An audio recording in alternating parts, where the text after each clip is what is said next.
So in the Taoist doctrines, there is a principle called Wu Wei.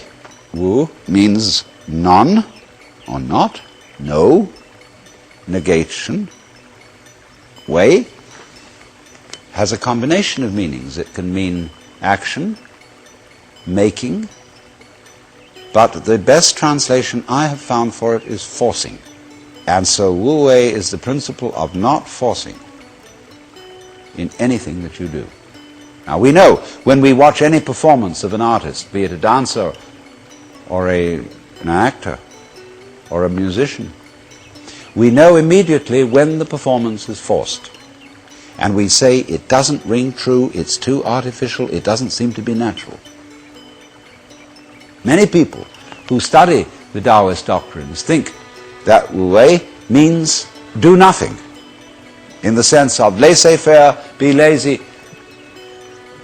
always be passive. It doesn't mean that.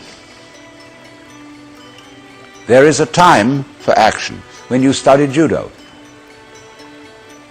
you use muscle only at the right moment.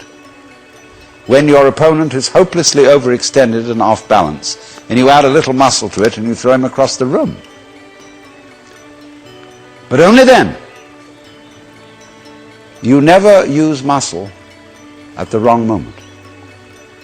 For as Shakespeare knew perfectly well, there is a tide in the affairs of men which, taken at its flood, leads on to fortune. And so Wu Wei is based on knowledge of the tide, the drift of things. Get with it. Wu Wei is the art of sailing rather than the art of rowing.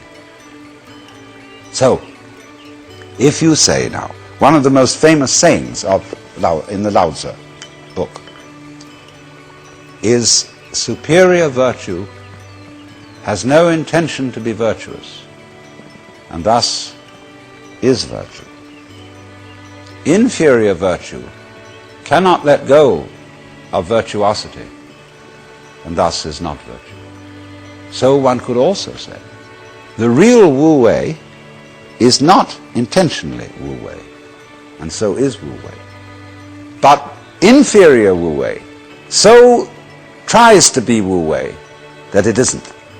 In other words, this is saying Wu Wei is not a matter of cultivated passivity or even of cultivated spontaneity,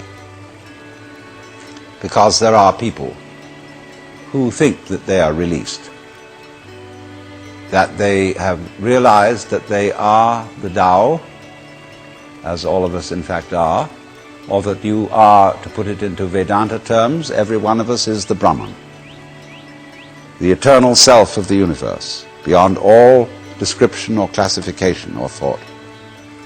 And say, okay, baby, I'm that. Now I'm going to have a ball.